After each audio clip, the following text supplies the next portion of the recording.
Assalamualaikum warahmatullahi wabarakatuh. Perkenalkan nama saya Irham Febri Hoirunisa. Saya dari kelompok A5 SG 5 dari kelas A dengan NIM G00245159. Di sini saya akan menjelaskan terkait laporan anatomi, yaitu membahas terkait anatomi mandibule. Jadi, untuk Osmandibule ini sendiri, nanti saya akan membahas terkait struktur anatominya, struktur anatomi dari mandibula ini sendiri gimana, dan fungsinya. Kemudian saya akan membahas terkait struktur penyusun musculus masticatores atau pada saat gerakan mengunyah, itu apa saja, kemudian fungsi serta inervasinya. Nah, kita langsung ke struktur anatomi dari mandibule, os mandibule ini sendiri terlebih dahulu, yaitu ini tampak depan, tampak ventral. Kita bisa melihat prosesus coronoideus. Prosesus coronoideus ini sendiri itu kan berbentuk tajam ya, seperti tajam pedang seperti ini. Ada penajamannya. Ini prosesus coronoideus berbeda dengan prosesus condylaris, itu dia agak sedikit di sebelah sini, di belakangnya prosesus coronoideus lebih di belakangnya. Kemudian ada ramus mandibulae, dextra sinistranya, kemudian ada linea obliqua, kemudian ada foramen, di sini ada seperti lubang tapi tidak tembus ke belakang, itu namanya foramen mental. Kemudian ada basis mandibulae, kemudian ada peninggian, peninggian di mandibulae yaitu tuberculum mental. Kemudian ada proburen, protuberantia mentalis itu sebelah sini. Kemudian ada corpus mandibulae sebelah sini. Kemudian ada angulus mandibulae, ini mungkin nanti akan lebih terlihat ketika kita lihat dari sisi yang lateral. Kemudian ada pars alveolaris sebelah sini, ini untuk melekatnya gigi. Kemudian nanti kita lanjut dulu ke lateralnya. Nah, kita bisa lebih terlihat untuk angulus mandibulenya. Nah, di sini terus ada tuberositas maset, maseterica. Nanti ini melekatnya musculus masseter. Kemudian ada linea obliqua. Kemudian ada ramus mandibuli tadi. Kemudian ada incisura. Cangkungannya ini lebih terlihat ketika dilihat dari lateral. Itu nanti dia ada incisura mandibulare, kemudian prosesus condylaris yang belakang, coronoideus yang meninggi menanjam ini coronoideus. Kemudian ini ada kaput mandibulae, terus ada fovea pterygoidea, ini fovea pterygoidea, ada prosesus coronoideus. Terus pars alveolaris, foramen mental, protuberantia, protuberantia mentalis sebelah sini. Nanti ini ramus mandibulae bergabung dengan angulus mandibulae ini, ramus mandibulae ini untuk menjadi angus mandibulae. Nah, terus prosesus condylaris itu untuk menyangga kaput mandibulae.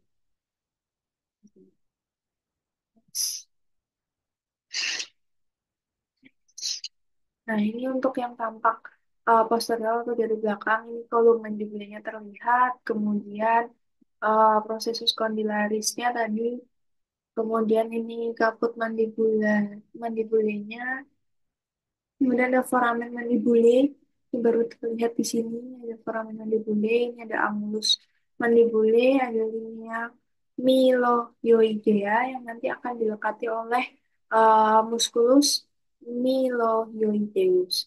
Kemudian ini ada arcus alveolaris, kemudian sulcus miloioideus, yang ini sulcusnya, yang ini angulusnya, yang ini lineanya, maaf.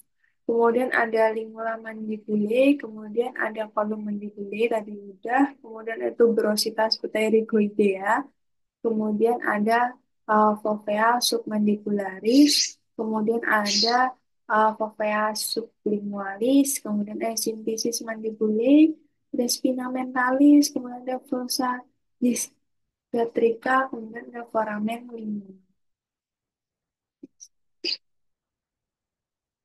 Nah, kita akan membahas terkait muskulus apa saja yang bekerja ketika proses mengunyah dan inervasinya.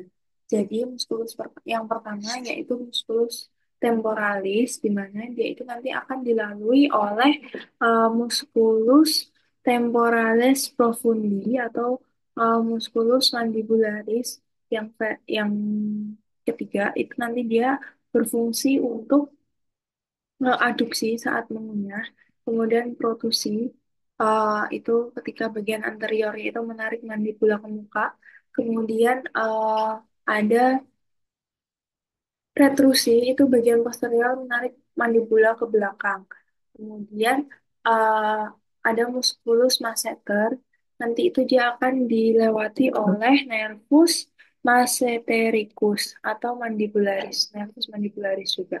Nanti dia akan berfungsi ketika menutup rahang dengan kuat atau aduksi.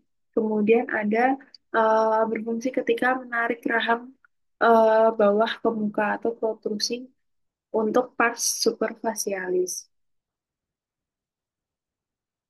Nah, kalau yang masseter tadi sendiri itu terdiri dari pars superficialis sama pars profunda. Nah, untuk yang selanjutnya yaitu ada musculus pterygoideus lateralis dan musculus pterygoideus medialis sebelah sini. Nah, untuk yang lateralis itu nanti akan dilalui oleh nervus pterygoideus lateralis atau nervus mandibularis itu nanti dia berfungsi ketika eh, gerakan menggiling. Kemudian musculus pterygoideus yang medialis nanti akan dilalui oleh nervus pterygoideus medialis, di mana nanti itu juga berfungsi ketika aksi menggiling dan aduksi rahang bawah atau protusi rahang bawah. Jadi untuk pterygoideus ini sendiri itu yang satunya nanti yang kiri itu berfungsi untuk mengunyah, untuk menggiling, kemudian yang satunya itu untuk menyeimbangkan. Seperti itu. Kemudian ini ketika dilihat secara dorsal, yaitu di sini terlihat pterygoideus lateralis dan pterygoideus medialis. Untuk yang musculus masseter dan musculus temporalis kurang terlihat karena dia akan lebih terlihat ketika dari sudut lateralis. Kemudian untuk selanjutnya saya akan menjelaskan terkait anatomi antebrakii dan manus. Nah, di antebrakii ini saya akan membahas terkait inervasinya, kemudian muskulus dan kinesiologinya atau pergerakannya, pergerakan yang ditimbulkan gitu ya. Yang Nah, kita bahas untuk sekilas muskulusnya terlebih dahulu, yaitu yang pertama ini ada muskulus pronator teres, itu yang atas ini. Kemudian ada muskulus flexor carpi ulnaris, dia lurusnya dengan ulna ini. Kemudian ada muskulus palmaris longus sebelah sini. Kemudian ada muskulus flexor carpi radialis. Nah, terus ini ketika dilihat lagi di sebelah sini di bagian B, di bagian preparat yang B itu terlihat musculus flexor digitorum superficialis untuk GGT, untuk yang jari-jari yang ada di tegiomanus. Kemudian ada eh, musculus flexor pollicis longus di sini. Kemudian musculus flexor digitorum profundus atau yang lebih profunda, lebih dalam lagi. Kemudian ada musculus yang bagian preparat D ini terlihat musculus pronator quadratus. Nah, kemudian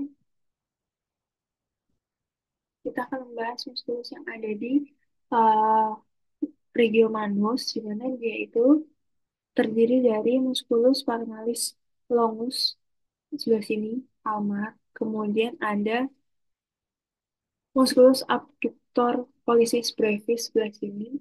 Kemudian ada musculus flexor pollicis brevis sebelah sini.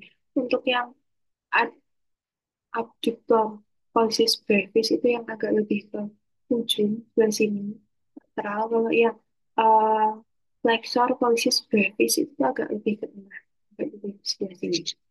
Kemudian ada musculus palmaris brevis, itu ada empat, satu, dua, tiga, empat. Kemudian ada musculus abductor digiti minimi atau lurusnya dari jari kelingking ke jari jari. Nah, untuk inervasinya, ini akan menyebutkan satu-satu sesuai dengan kinesiologinya atau pergerakannya. Jadi untuk yang pertama, itu nanti dia ada musculus pronator teres. Nah, ini musculus pronator teres. Ini nanti dia akan dilalui oleh nervus medianus. Nanti dia akan kinesiologinya itu terkait dengan pronasi otot dan fleksi. Kemudian untuk selanjutnya ada musculus flexor carpi radialis sebelah sini. Nah, dia nanti akan dilalui oleh nervus medianus. Nah, nanti dia itu akan mengalami pergerakan atau menimbulkan pergerakan atau kontraksi pada gerakan fleksi, pronasi pada sendi siku, kemudian pada pergelangan tangan itu akan ada pergerakan fleksi palmar dan abduksi radial. Kemudian untuk yang palmaris longus, yaitu nanti akan, ini tadi yang flexor carpi radialis di yang sebelah sini, palmaris longus itu yang sebelah sini. Ini. Nanti dia akan dilalui oleh nervus medianus. Nah, nanti dia itu akan uh, kinesiologinya itu untuk sendi siku itu untuk fleksi, kemudian untuk pergelangan tangan itu untuk fleksi palmar dan menegangkan aponeurosis palmaris. Terus untuk selanjutnya,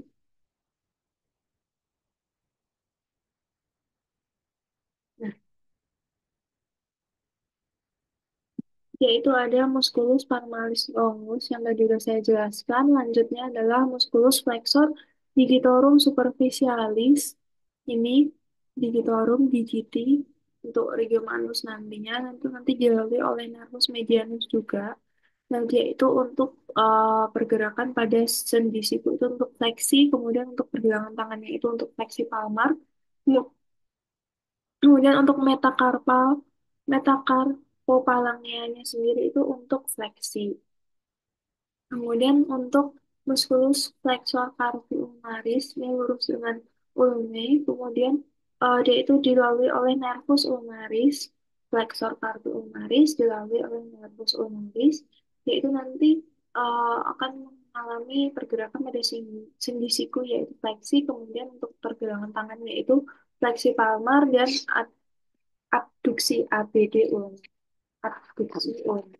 Kemudian untuk selanjutnya yaitu flexor digitorum profundus atau yang agak lebih ke dalam itu sebelah sini.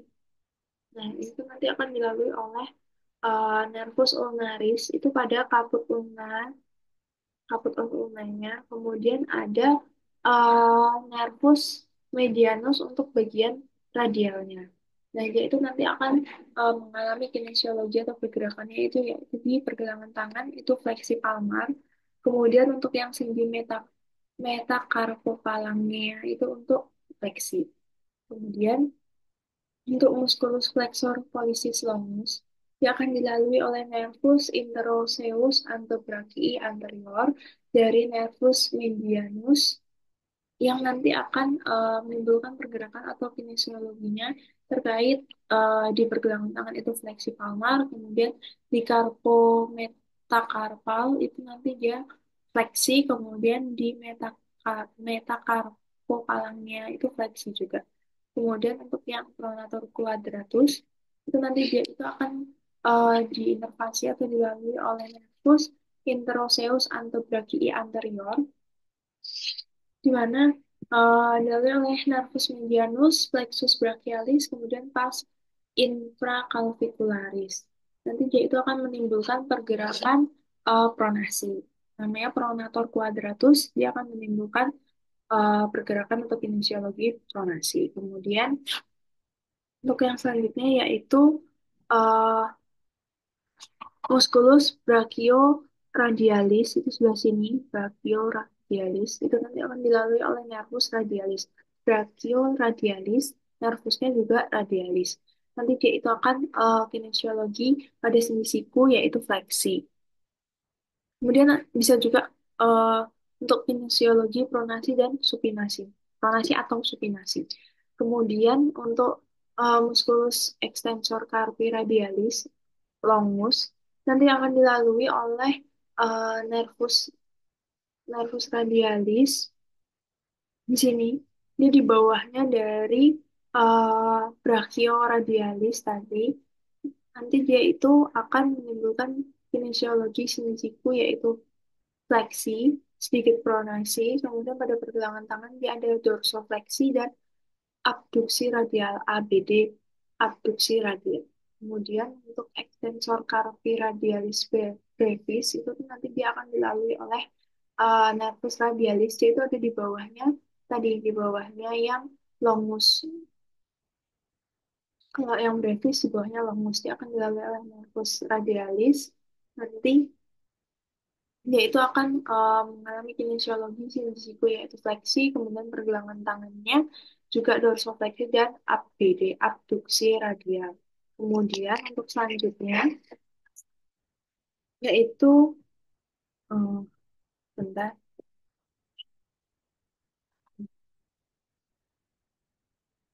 Kemudian ada musculus supinator,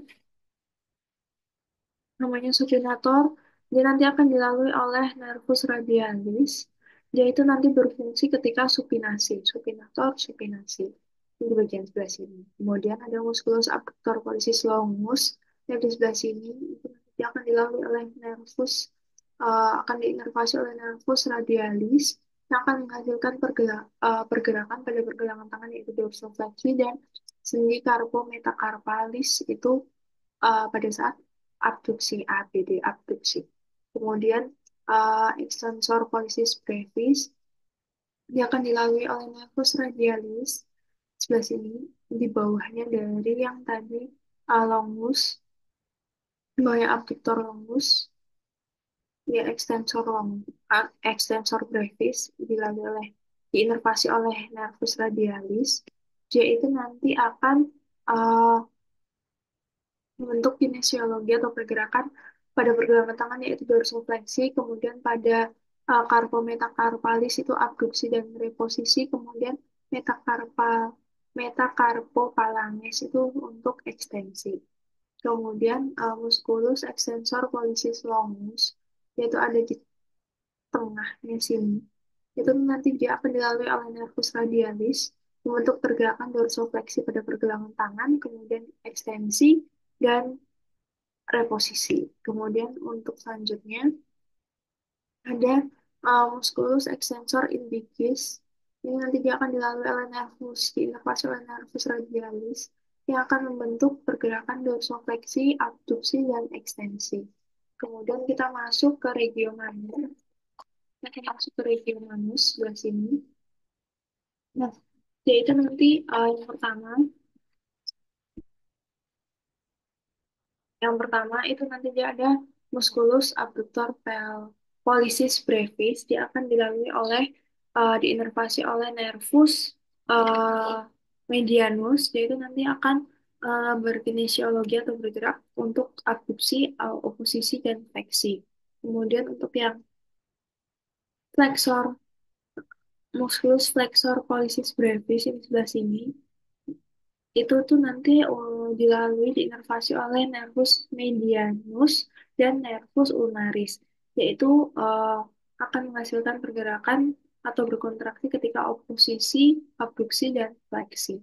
Kemudian untuk yang musculus opponens pollicis, yaitu dilalui oleh diinervasi oleh nervus medianus dan nervus ulnaris.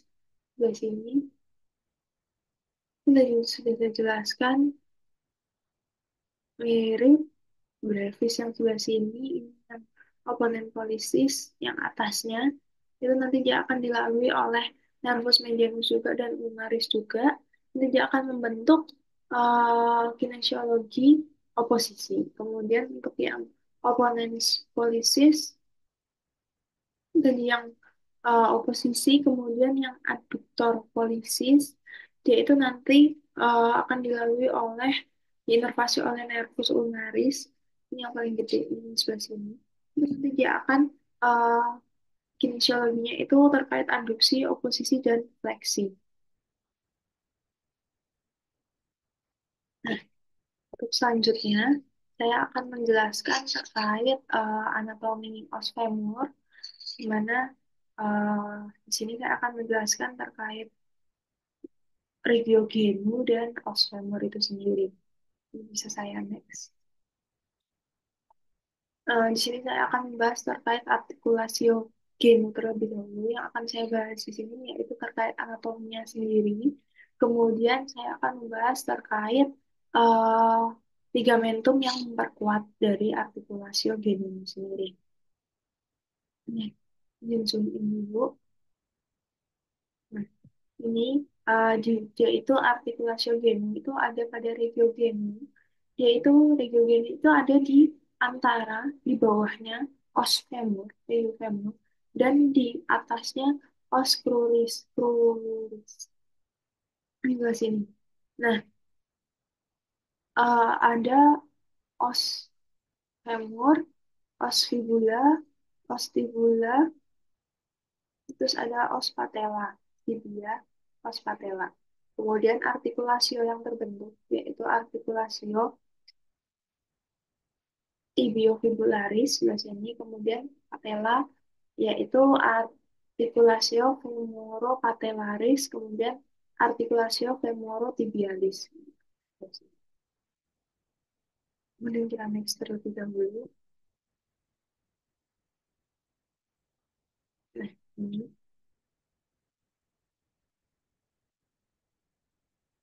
Nah, nanti ligamentumnya yang terkuat itu ada ligamentum popliteum obliquum, kemudian ligamentum collateral tibiale sebelah sini, kemudian ada ligamentum collateral fibularis sebelah sini, kemudian ligamen popliteum arcuatum sebelah sini, kemudian ada musculus popliteus. Kemudian yang tampak posterior, kita lihat yang tampak anterior dari depan itu nanti ada ligamen meniscofemorale posterius di sini. Kemudian ini ada ligamen collateral tibiale, kemudian ligamen uh, popliteum obliquum, kemudian ligamen cruciatum posterius, kemudian ada ligamen cruciatum anterius, kemudian ada musculus popliteus, ada ligamen collateral fibulare di sini, kemudian ada ligamen capitis fibulae posterius. Kemudian nah ini tadi ligamennya, ligamen kolateral tibiale, terus ada ligamen patellae, terus ketika ditekuk, kemudian ligamen kolateral fibulare, kemudian ada ligamen anterolaterale. Nah, nah, kita akan membahas terkait os femur, yaitu kita akan membahas terkait anatominya itu sendiri. Nah, untuk anatominya, nah, kita bisa lihat dari awal, dari atasnya dulu, dari paling atas, ini kan tampak ventral. Maaf, sebelumnya ini tampak ventral karena lebih halus. Kemudian ini tampak dorsal karena ada tuberositasnya dan ada linearnya. Jadi untuk yang kita lewat yang ventral dulu, kita lihat dulu di bagian paling atas dia ada column femoris. Di sini pastinya ada cabut paling atas, bagian paling atas cabut. Di cabut itu pasti ada fovea capitis femoris, ada seperti lubang sebelah sini. Kemudian ada column femoris, habis cabut pasti ada lehernya itu column. Kemudian ada fossa trochanterica sebelah sini. Terus ada Trochanter minor, Trochanter minor, mayor yang besar. Kemudian ada Trochanter minor sebelah sini. Kemudian ada linea, linea di antara dua trochanter, yaitu linea intertrochanterica. Kemudian Kita ke corpus femoris, bawahnya kolum sebagai leher tadi, ada corpus femoris seperti badannya, kemudian di sini ada pengendalan sedikit, ada tuberculum adductorium, kemudian ada epicondylus medialis. Medialis itu yang mendekati tubuh, kemudian kalau yang epicondylus lateralis itu yang menjauhi tubuh. Ini ada fascia spatularis, patella. Kemudian ini yang bagian dorsal, bagian belakang. Ini ada kaput femorisnya, kemudian ada trochanter. Nah, ini lebih terlihat trochanter mayornya itu yang ini. Kemudian trochanter minornya yang di sini. Dan ada krista di antara dua trochanter. Dan antara trochanter mayor dan minor yaitu krista intertrochanterica. Kemudian kolum. Nah, di sini itu terlihat ada linea pectinea di sini. Terus ada tuberositas glutea. Ini ada penampilan sedikit sini. Terus turun ke bawah, turun ke bawah ada linea aspera. Yaitu dibagi dua. Linea asperanya itu ada laterale sama mediale. Laterale yang menjauh tubuh, mediale itu yang agak menjauh tubuh. Nah, nanti lurus tarik ke bawah. Nah, nanti yang lateral itu nanti akan membentuk linea supracondylaris lateralis. Kalau yang medialis tarik ke bawah itu nanti dia akan membentuk linea supracondylaris medialis. Dan di sini ada facies poplitea, kemudian terlihat tuberculum adductoriumnya, kemudian ada epicondylus lateralisnya di sini. Kemudian dia itu ada condylus medialis, medial, itu yang bagian dalam, agak lebih ke arah dalam tubuh. Kalau lateralis itu yang paling pinggir yang tubuh. Kemudian di sini ada linea intercondylaris, ada linea di antara dua condylus, yaitu linea intercondylaris. Kemudian di sini ada fossa intercondylaris. Nah, ini tampak medial. Nah, ini terlihat bagian kaputnya itu ada fovea capitis femorisnya. Kemudian terlihat kolumnya, bagian lehernya dari femur ini sendiri. Kemudian trochanter minor, trochanter mayor, ada linea asperanya sebelah sini, ada corpus, fascias. Nah, epicondylus medialis itu lebih terlihat di sini. Terus ada condylus medialis.